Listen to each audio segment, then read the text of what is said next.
I have the privilege of introducing our keynote speaker. Chris Anderson has been a leader in these new emerging technologies. Before Chris Anderson took over as editor of Wired magazine. He spent 7 years at The Economist, where he worked as editor of both the technology and business sections. I didn't know that, and I love that magazine. Chris holds a degree in physics and has conducted research at the Los Alamos National Laboratory and has done stints at the leading journals Nature and Science. He's perhaps most famous for coining the term the long tail. Chris first introduced the term in an article written for Wired in 2004, the book length version, The Long Tail, Why the Future of Business is Selling Less of More, became a bestseller.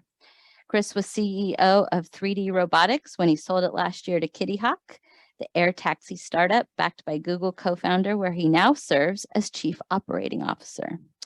He's also the founder of DIY Drones. Is it do-it-yourself or is it do-it-yourself drones, a very active online drone forum, and Geek Dad, a popular tech blog. He's also a really good tennis player. That's not in my notes. He's from Berkeley and lives in Orinda with his family. He really is the perfect keynote speaker for this event. Please welcome Chris Anderson. Yeah, no, Diane was one of the first and most progressive, state and county officials we talked to, and I think her vision has been inspiring. And the fact that you look, this is a slow slog. We're dealing with technical issues, regulatory issues, and her recognition of the potential and her pioneering efforts to make it easier here than elsewhere has, I think, paid off and will continue to pay off. So, Dan, thank you for all you've done. So I'll talk a little bit about. Oh, let's see, this may work. No. There we are.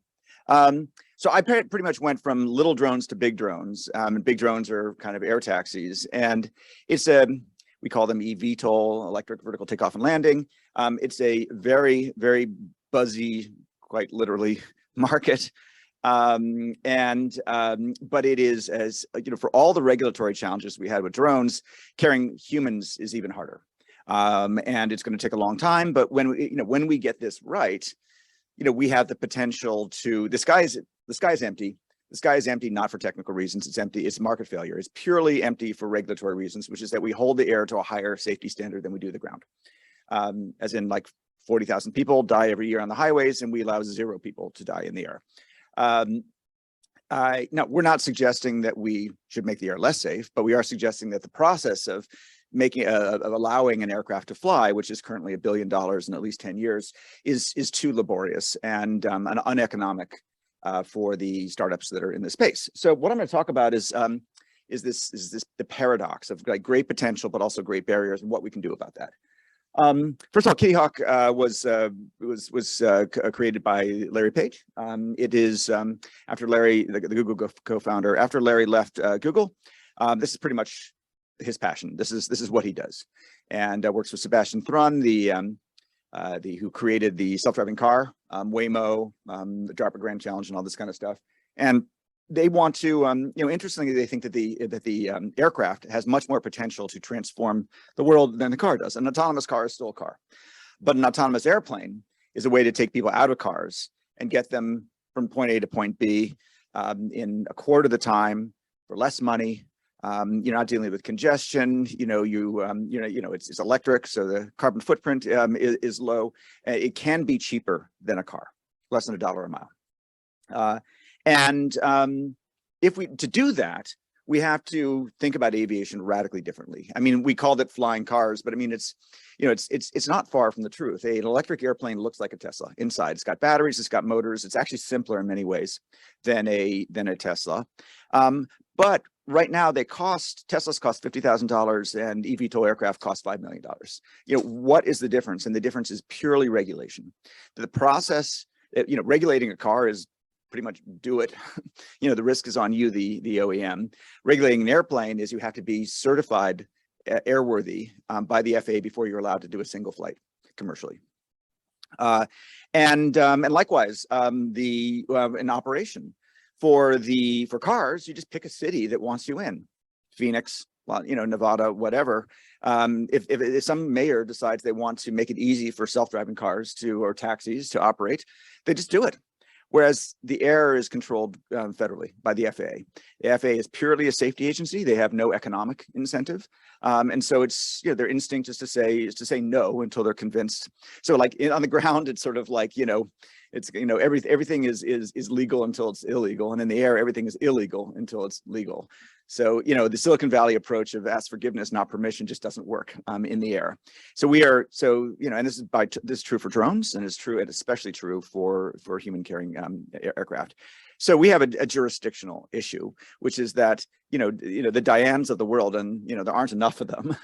You just don't have the power to control, you know, their air. And this is true in the United States. It's not true in other countries. Some cities control their own airspace up to 10,000 feet. And then, you know, it's national above that. You know, it's completely valid. It just isn't the case here. So we have a real challenge of getting out there. And our approach is not to, well, I'll talk a little bit about our approach, but first I just wanted to illustrate this marketplace. There are hundreds and hundreds of companies in this space. And I'm just going to flip through this. I don't expect you to look at any of them. I can just keep going. These are all different companies, different startups. Some of them are ours, some of them aren't. Europe, US, etc. It goes on and on. I can, like, literally, I could keep going. There's like probably 600 companies in this space. You know, it got so bad that the society who handles this actually had to create this like wheel to try to create the taxonomies of wings, no wings, you know, how many propellers, ducts, etc., to try to kind of make sense of it, you know. But let me make it easy for you. There's basically, you know, 500 companies that are doing one thing, which is basically look as traditional as possible. Have a pilot. You know, it's electric, but it's, you know, otherwise it looks exactly like an airplane or a helicopter or some combination of therein. Or there's 3 companies that are doing the only thing that makes sense, which is autonomy. Why does autonomy make sense? Because if you're trying to go from point A to point B cheaper than a car, you can't, you know, you can't have a spare seat there simply for a pilot. The pilot is expensive. The pilot weighs something. You know, the pilot is taking up space. There's absolutely no way to make the business work with pilots. Plus, there are almost no pilots available. And do you know how many pilots there are certified to fly eVTOL in America? There are 0. There are 0 pilots. You can be certified to fly an airplane. You can be certified to fly a helicopter, but there's no certification for electric vertical takeoff and landing. And even if there were certification, you know, for that license, ability to get that license, you know, imagine the prospect. You're just like, okay, I'm going to spend $100,000 to get my pilot's license for eVTOL, knowing that everybody in the industry realizes that pilots are the past, not the future, and they're working as fast as they can to take the pilot out of the seat. So maybe you've got like a 3-year career. I mean, it's just not going to work. And yeah, the unit economics don't work, and the labor force doesn't work, and none of it works. So why is everybody in the business doing piloting? And the answer is, it's the only way to get certified. You minimize the novelty. The FAA knows how to certify piloted vehicles. They have no idea how to certify autonomous vehicles. So what are we going to do about that? Before I get into this, I should disclose a small footnote, which is we got shut down last week. I should say that this is a rite of passage. If you haven't been shut down by Larry Page at least once, it's like, come on, what are you doing here? So for many of us, this is the 3rd time. He always starts the next thing. It's one of those kind of, you know, forest fire deals where he, you know, but this is the 4th time we've shut down in 10 years, and we'll start something new. So, you know, we will come back to this, but basically, I'll walk through a little bit of what's going to take to bring the future that actually makes sense. And by the way, when I say makes sense, I don't mean like a helicopter, but it's electric. And I don't mean like, you know, it's a short haul flight. I mean taking 10% of the road miles and putting it into the air.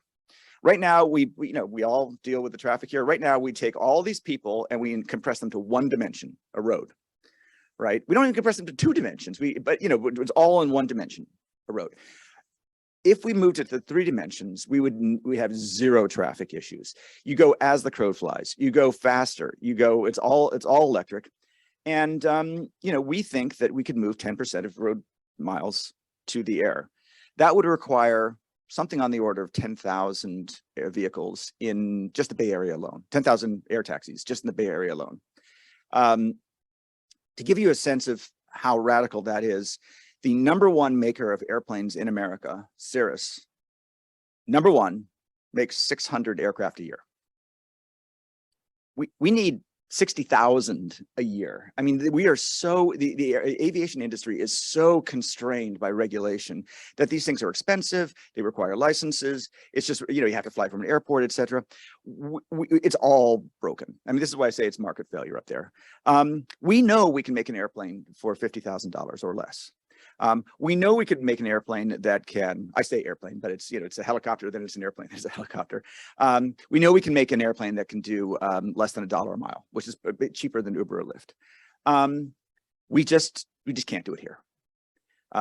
So our intention is to go elsewhere. There are more welcoming places in the world. You know, this ranging from, you know, I mean, you've seen in drones, you've seen Zipline do extraordinary stuff delivering blood in Rwanda and Africa.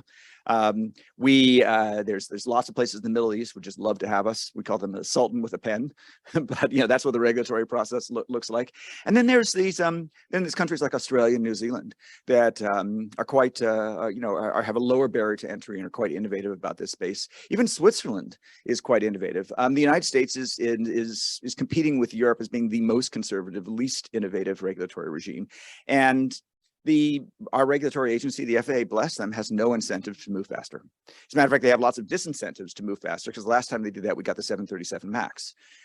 So we're going to need political influence. And this is the way the American system works, right? You have brakes and accelerator and gas pedals. The FAA is a brake. That's their job. The FDA is a brake, et cetera. So where does the gas pedal come from? It's got to come from the executive branch or the legislative branch. Somebody out there has to care enough about innovation in the airspace to give the FAA a mandate to move faster. And enforce it. There was a mandate in 2015 for them to move faster. They ignored it because nobody cared enough to really hold their feet to the fire. So we need to do that. It's going to happen at the state level. It's going to happen at the federal, at the congressional level, but it hasn't happened yet. And so we're going to go someplace else where people do care.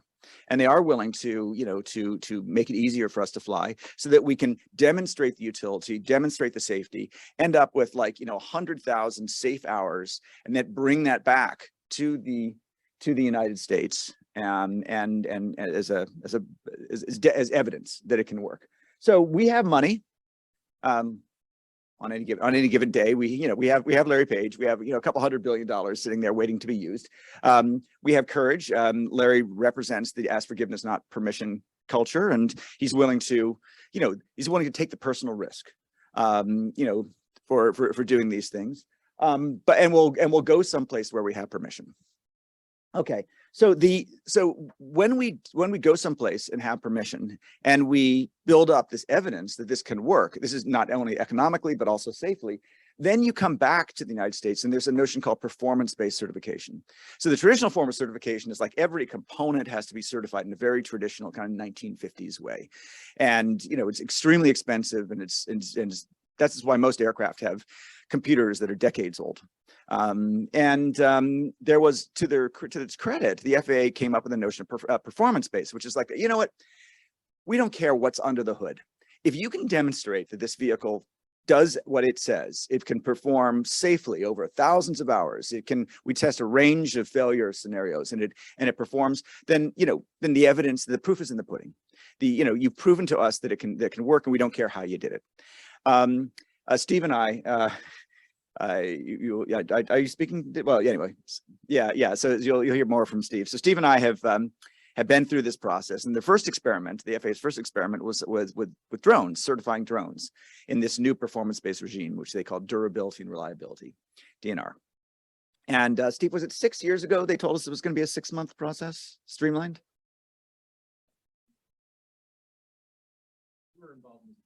Yeah. Okay. Well, it feels like 6 years. Yeah. Okay. So we'll call it 6 years. So 6 years ago, they say it's going to be a 6-month streamlined process, and you know, and here we are. They basically, it was going so badly. This is, by the way, despite weekly efforts working with the FAA on this, and no lack of effort, they just couldn't wrap their heads around actually.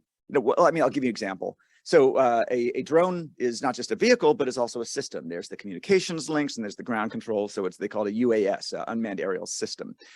And they said, okay, fine, we kind of understand airplanes, but tell us more about this communications link that you use. And we said, well, it's called the internet. And they're like, how do you do configuration lock on the internet? How do you control? And it's like, we don't. It's the internet. And they're like, gosh, I mean, how do we? Yeah, we need to know, well, is it going to work? And it's like, it's the internet. And then they're like, okay, well, this ground control station, which in traditional aircraft is like a van, with some military, gear in it. This ground control station, tell us more about that. And it's like, it's an iPhone. And like, well, how do you lock, the configuration of the iPhone? Is like, it's an iPhone. We don't. Apple can, push stuff. They could have apps and things like that. And they just didn't know what to do.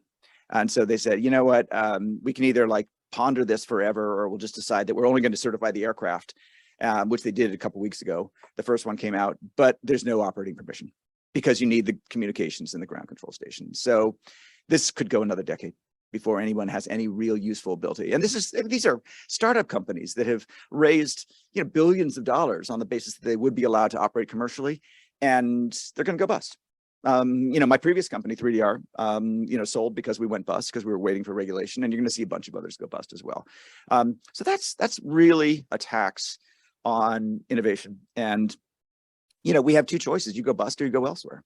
And a lot of people are going elsewhere. The United States is at risk of losing this market, not because we didn't have the money, not because we didn't have the innovation, not because we didn't have the vision, but only because we were blocked by regulation. China's, racing ahead, not only with drones, but also with manned eVTOL. When I mentioned the other company in this space, EHang is the only one who's actually flying with humans autonomously, and they're Chinese because the Chinese cared enough to let them.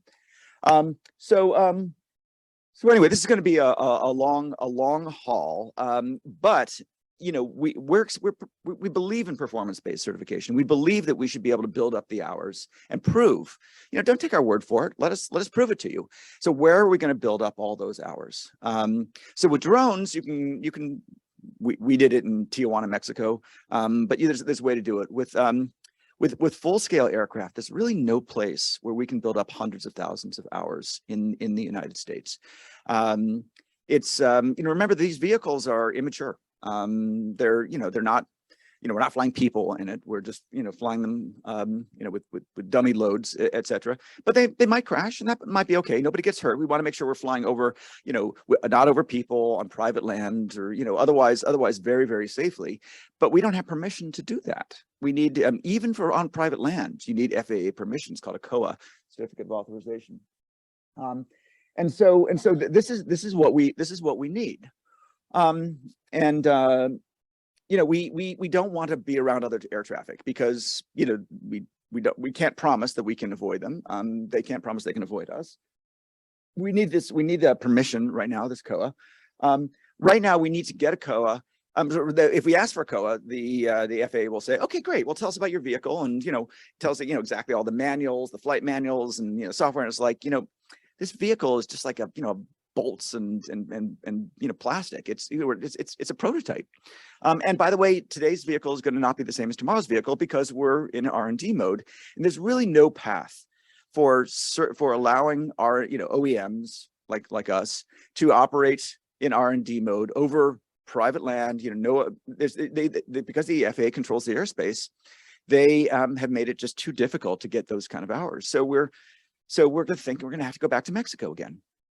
Literally, or some other place, but it's a hassle. We'd like to do it here. We're based in Palo Alto, and there's just no way that we can find to do it here. We have COAs. We have a big ranch down near Hollister, but the COA is for a vehicle that doesn't exist anymore.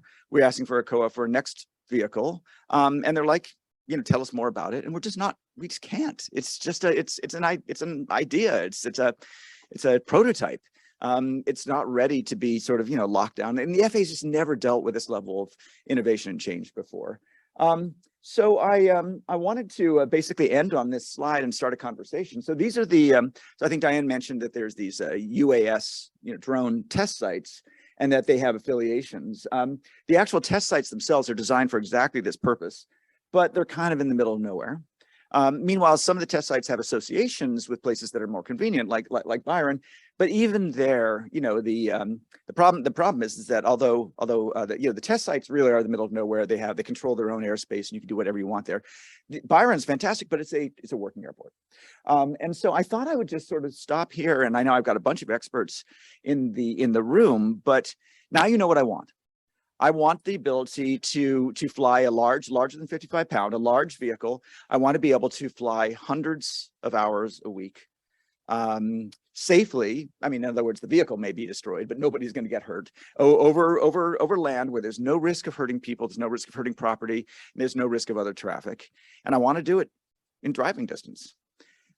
So I feel like I'm kind of preaching to the choir. But let me open it up now. If anybody has any ideas how we can do this, because I mean, by the way, I'm on the FAA steering committee, and if you've got a good one, I'll take it to them. Yeah, I'll start with you. And I know you test, but is there any revenue generation for? Yeah, we pay. We'll pay for that. We already. I mean, we rent property down south. So so I would say that in a perfect world, 10 miles by 10 square miles would be fine. And we're just going to fly in circles, basically. What we'd like to do is we'd like to create what we call Sim City, where we create a fake air taxi network. And it's like, here's your fake Starbucks, and here's your fake home, and here's your fake work. And we just sort of schedule fake air taxi rides with nobody on board, just over and over and over again. So 10 square miles. And are we willing to pay for it? Sure.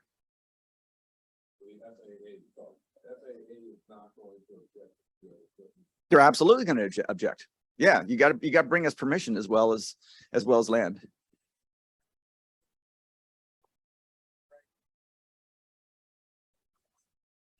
Icon is a traditionally piloted aircraft. Yeah.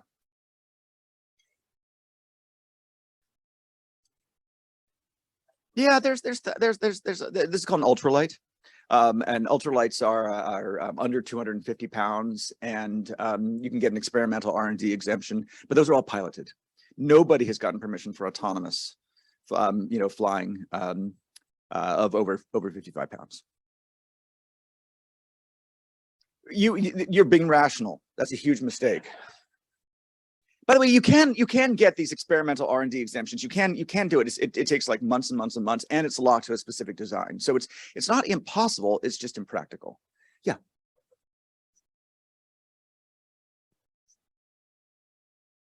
Oof, well, given who I work for, you might imagine we have some Bonneville Islands out there. We could do that as well. The reality is the FAA actually claims control over international waters as well. So you would think that, so we've taken barges out, what is it, 15 miles or 5 miles or whatever it is. The FAA actually, we can do it. It's clearly no harm, no foul, but the FAA actually controls that space as well. And it's incredibly dangerous, by the way, to fly, to be taking off in those waves. So yeah, that doesn't seem to be a good answer. I'll bounce. Actually, let me get over here. I think you were waiting. Well, I'll take anything. Right now, right now, if you have a decent vertical leap, you're in the national airspace. You're in FAA jurisdiction. So the FAA has claimed that space. I'd like 10,000 feet. I'll take 3,000 feet. I'll take 1,000. But I mean, practically, we're intending to fly around 1,500 feet. Normally, and so I think I'd like a little buffer. So I'd like 3,000, but to be honest, I think once the density goes up and you want to vertically separate, I think 10,000 is practical, and plenty of other places, cities elsewhere in the world have made that the dividing line. Below 10,000 is local, above 10,000 is national or global. Yes, they are anything under 55 pounds. Those are well, first of all, under 55 pounds is treated differently. And secondly, they're also limited. All those stories you read, they're all fake. They basically, they're not allowed to fly. There's only two ways for people to deliver drugs or whatever. You've read lots about it. There's only two ways. One is you clear the airspace. You get a drone zone and the FAA sort of bans all other traffic from that. The second is that you have a visual observer. And like you've heard about Walmart, you know, they have a tower, I have a fire tower, and they have a guy sitting up there. It's supposed to be like unassisted visual line of sight. And they have a guy sitting up there all day pretending to look at this guy. And you know, and they're limited to whatever like is credible visual line of sight. So like a mile or two. So literally you have to have a person looking at the sky all the time, which makes it completely impractical. So likewise for Wing, likewise for Amazon. That's a reason why you don't have drone delivery here. Yes, ma'am.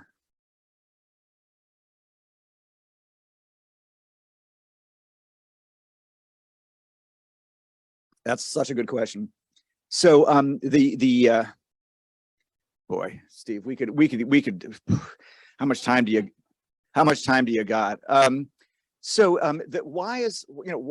do we have to have these visual observers? And the answer is that mid-air collisions are the thing the FAA is most concerned about. The way you solve mid-air collisions in traditional aviation is around airports. You have air traffic control, and elsewhere you've got what they call the Mark 22 eyeball, which is a pilot who looks around. They're not particularly good at it. It's really hard to see stuff. It's really hard to see stuff behind you, et cetera. But we don't really have an automated detect and avoid process everywhere. Big aircraft have radar, little aircraft typically don't. And so we use something called ADS-B, which is the aircraft are supposed to have these beacons where they sort of telegraph where they are. In Europe, most aircraft have those beacons. In the United States, bless us, civil liberties and all this kind of stuff. The general aviation community has resisted equipping, many of the general aviation community has resisted equipping themselves with beacons. Sometimes they say they don't want to pay for it. Sometimes they don't want people to know where they're flying. Sometimes it's an old aircraft like a Piper Cub that doesn't have electricity at all. And as a result, because you can't, that's called non-cooperative traffic. And because you can't be sure that all aircraft are going to be broadcasting their position, you have to have some other way of detecting them. And that there is no good way right now. We have cameras, we have, you know, radar, we have acoustic, we have ground-based stuff. Nothing really does the trick. And so what we're prepared to do is we're prepared to create a beacon that looks like a cell phone basically, and open source it and actually pay for every vehicle in America to be equipped with it. And you know what's going to happen? They're still going to say no because they don't want to be spied on by Big Brother or something like that. So we call this is the Oshkosh crew. This is the sort of the general aviation, the little guys. We call that kind of the NRA of aviation. You know, it's they consider their file and forget, their independence as being sort of like their right to bear arms. And somebody's going to have the courage. Some legislator's going to have the courage to say, screw it. You are holding back innovation in this country. You must equip with beacons. We're going to pay for it. We're going to create a fund. And by the way, we've offered already. We you know, Larry Page has already offered to pay for it. And somebody just needs to push it through.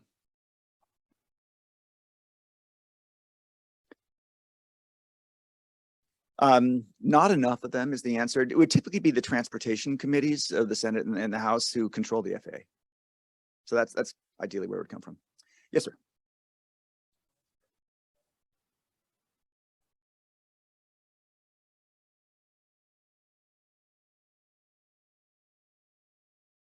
Yeah. You know, we had a contract with the Air Force, et cetera.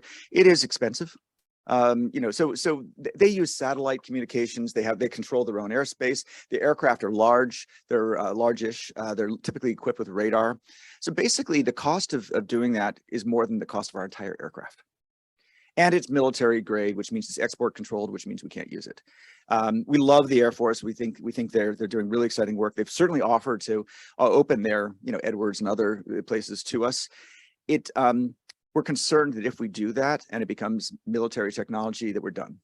We can't export it. We can't even have non-US citizens work on it. Our whole workforce goes away. It's you know, we tried to make it work and it just doesn't work. And plus the technologies are not appropriate for the kind of low cost. We want to use open source.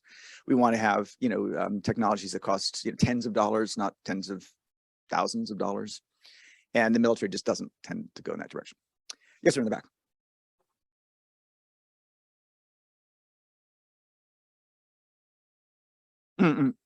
So we can't go to China. Others, the Chinese will go to China. The Chinese have no interest in us coming in.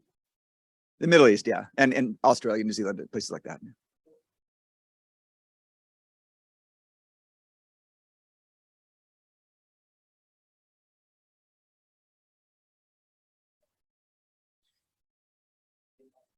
Yeah.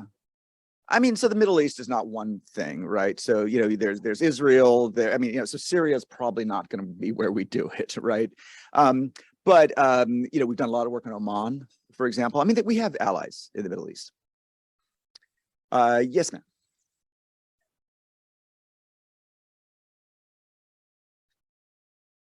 Yeah, boy. Again, these are such good questions. So air traffic control right now is based on two kind of fundamental precepts. One of them is that the around airports, you have radar, and once you get near an airport, and Steve's an actual pilot and can correct me when I get this wrong, but once you get near an airport, you're kind of in their air traffic control regime. And then, and that's all based on voice communications. Like you literally, to this day, you have to talk to the tower, and the tower talks back to you over radio using mysterious codes and incantations. That's not scalable. Outside of there, outside of these regions, you're typically on your own. So we want to construct the airspace like the internet. You know, back in the day, you had telephone companies, and telephone companies had switchboards and things like that. Now the internet is basically a self-organizing network by which the nodes all talk to each other and negotiate the fastest path and routing tables and DNS and all this kind of stuff. There's absolutely no reason why you couldn't have a peer-to-peer air traffic control as well. That's exactly what we do in our own fleets. They all have beacons. They all figure out, okay, so, you know, this is called deconfliction. And we don't, and, you know, the traditional deconfliction is like, oh, we're coming at each other. You go left, you go right, like, you know, red lights and green lights on boats, etc. But if you have, and that works if the aircraft are separated by 5 miles, which they are traditional aviation. But if you're flying, you know, again, my 10% of road traffic, if you're flying 10,000 vehicles, now you can't separate them by 5 miles. Now they have to be closer. And when you deconflict, when you deconflict, you don't want to create a new conflict with another aircraft. And so you need awareness of the entire space, all the nodes, and then you do this math that figures out what's the minimal disruption. So, you know, we find a deacon. It could be up and down, it could be left or right, it could be, you know, I go straight, you go left, and I need to know where you're ultimately trying to go. I need to know what your energy, you know, pick how much battery charge you have. I need to know where everybody else is going. That's just the way the internet works. You know, when your packets figure out how to get from point A to B, and our packets called airplanes should do the same. It's all peer-to-peer. We don't think that there's any place for centralized air traffic control in that model. And it works. By there, technically we've solved it. We just don't have permission.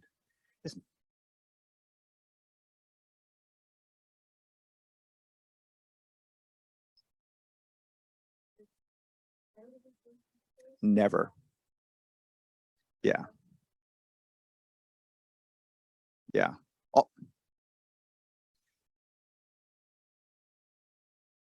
Yeah. Well,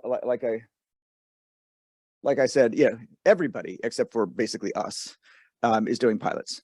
They all say that. Because well, two things. Number one, there's no way to build a sustainable business with a pilot.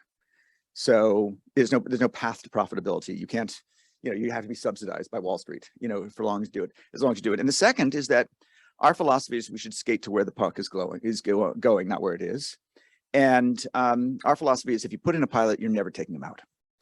You know, there's so much, you know, between the pilots unions and the air traffic controller unions and the FAA, et cetera, there's, you know, they really don't want the pilots out, and you're gonna have to do something radical. And this is very, very Silicon Valley, very, very, very Google. We think that everybody with a pilot, they all say they want to be autonomous, and they all say they're just putting in a pilot for expediency's sake to get through the certification. But we think this just extends their timelines. I mean, it's just gonna make it slower to get where it naturally should go. And the only reason they're doing it is regulatory. It's not technical. And we're like, well, okay, I get it. You need to hit some regulatory milestones so you can raise the next round of funding so your stock price goes up. What if you had $100 billion and you didn't care what Wall Street said? What if you could go anywhere in the world and you didn't care what the FAA said? What would you do then? If you were going to do it right, what would you do then? And the answer is you make it autonomous. And we're the only company that has, well, we were a company a week ago and we'll be a company again in a week's time, but we're the call it Larry Page. We're the only entity that has the courage and funding to do it right, because we don't have to please Wall Street. Well, or not. We have to please somebody. We're happy to go where we're wanted. And if we can't please the FAA, we'll find somebody else who we can please. And in the end of the day, we're going to demonstrate this somewhere, and we did this with Google Fiber. We did it with autonomous cars. We're going to demonstrate the utility.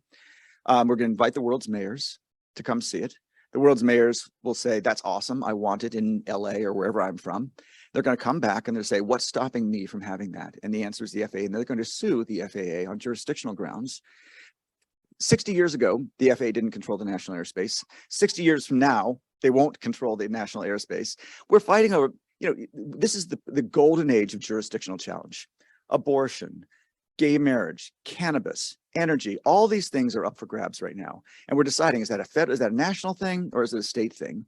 And this is the history of America, is fighting federalist, issues. We think that the national control of the airspace is a mistake. It was an era of history. It was a kind of reflection of the 1950s. And given modern technology, it's the time to revisit that. And by the way, plenty of precedent. The airwaves, as in radio, used to be, it was the FCC. You get licenses, and those licenses cost billions of dollars. And then Apple courageously said, why don't you give us a little sandbox of open spectrum called 2.4 gigahertz, whatever. Gives a little sandbox of open spectrum, and you don't have to get a ham radio license, and you don't have to buy a license for like a cell phone company. Just let us do it.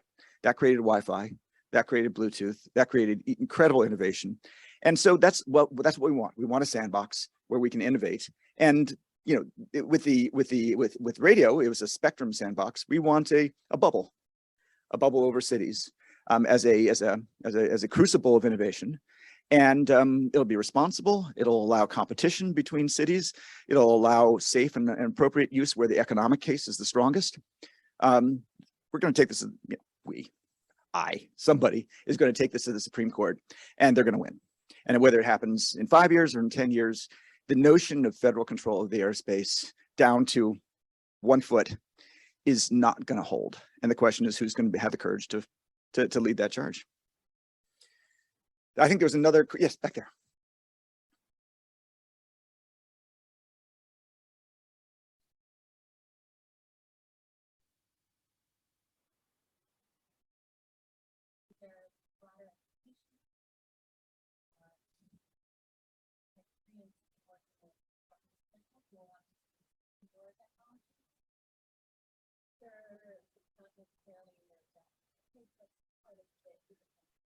Yeah. So every 5 years, the FAA has what's called a reauthorization. And so it's kind of its marching orders for the next 5 years comes in the reauthorization. And Steve, when's the next reauthorization? 2023, 2023. Okay, so we're all queuing up to put language into the next reauthorization. I think that's necessary, but not sufficient. So that we'll get language in there. The language will be prescriptive, but the enforcement of that language needs to be followed up. We had the language in the last reauthorization. The FAA managed to find ways not to execute. So it's a combination of getting the language in there, holding their feet to the fire, ensuring the executive branch, who ultimately hires the administrators, is also pushing. And look, we haven't given up, but for whatever reason, it has not been a priority. Don't know why. And I think maybe the best way to get their attention is to demonstrate it elsewhere, and that have their competitive, like America losing ground tends to be a pretty effective technique. So right now it's all theoretical. Hey, here's this magical thing you could have if only you wrote this language. But if we say, hey, that other country has this magical thing that you can't have because you haven't written the language, it gets their attention. So we want to kind of show, not tell. Any other? Yes. You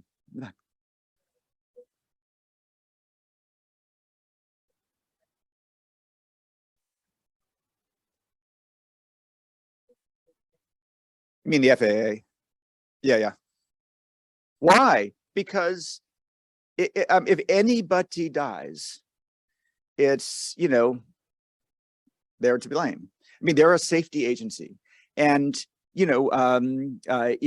now we have a 0 deaths in the air. No.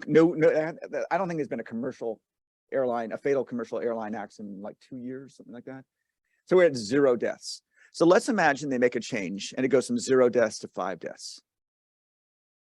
No, 5 deaths as compared to 40,000 deaths seems like a good thing, especially for flying 5 times as many miles. But they're concerned that there would be a congressional hearing. They would like, how did you allow us to get worse on safety? I mean, they're only interested in safety, and we have not figured out how to get them to move backwards. Even though it's rational, we can't get them to do it.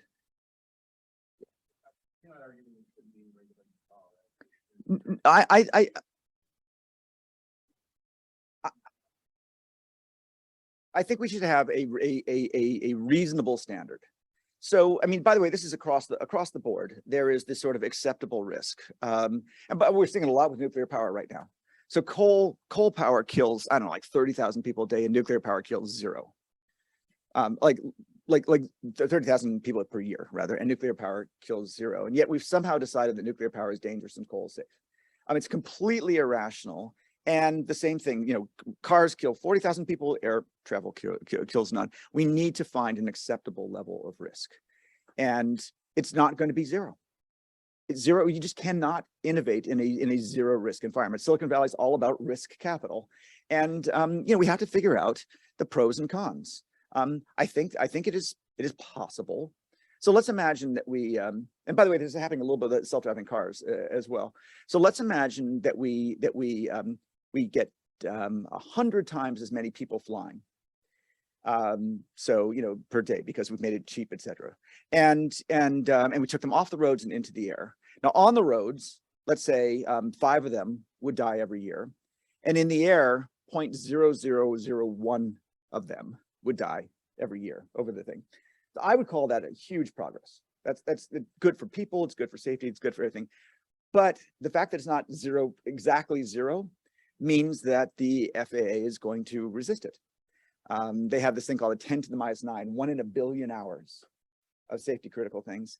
And they're just going to have to relax it. And the FDA has had to do the same thing with drug approvals, and the NRC is going to have to rethink nuclear, et cetera. We just have to have rational risk benefit calculus. Yes, sir.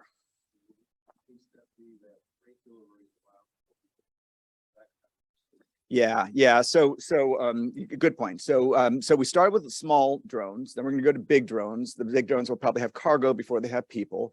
And so there's the kind of 3 kinds of risk. There's ground risk, which is big things landing on people, and we can mitigate that. Then there's air risk of like hitting other aircraft, and then there's risk to the passengers themselves. Well, by having cargo, we don't have passengers, so that's good. We still have to deal with mid-air collisions and ground risk, but it definitely does lower the barrier. And the Air Force is driving cargo pretty fast. Again, because they don't have this detect and avoid problem. Because they control their own airspace. So it probably will be cargo first, and we probably will do cargo first as well. Yes, sir.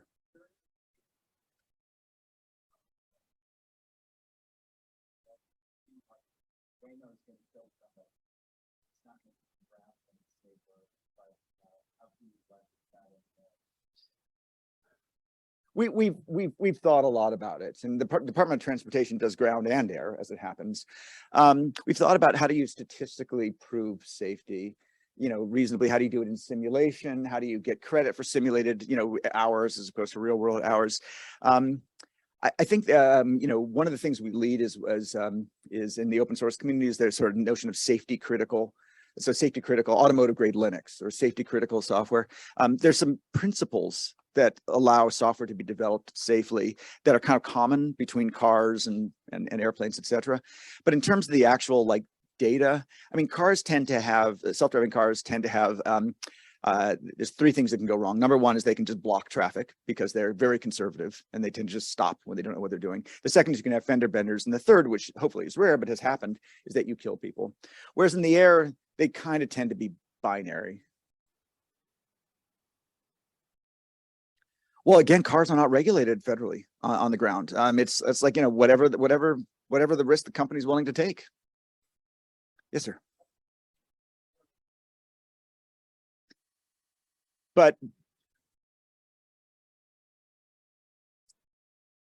yes, but the autonomy is so the car, we use traditional cars and then just stick autonomous on top of it. So the traditional car part, like the airbag, is regulated. The autonomy part is not.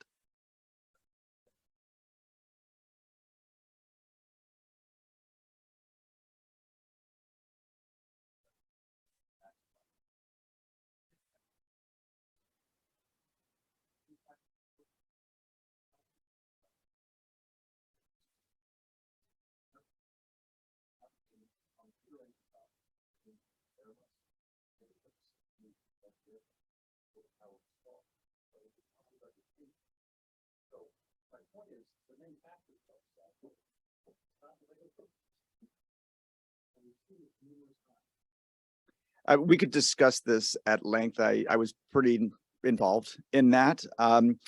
The reason that the 737 MAX didn't go for a recertification is because it's too expensive. They took a shortcut. I absolutely agree with you. They took a shortcut because the alternative of doing it right with a new airframe was too expensive, and was too expensive because the regulatory process is too cumbersome. Oh, I'm out of time. All right. Thank you very much, everybody.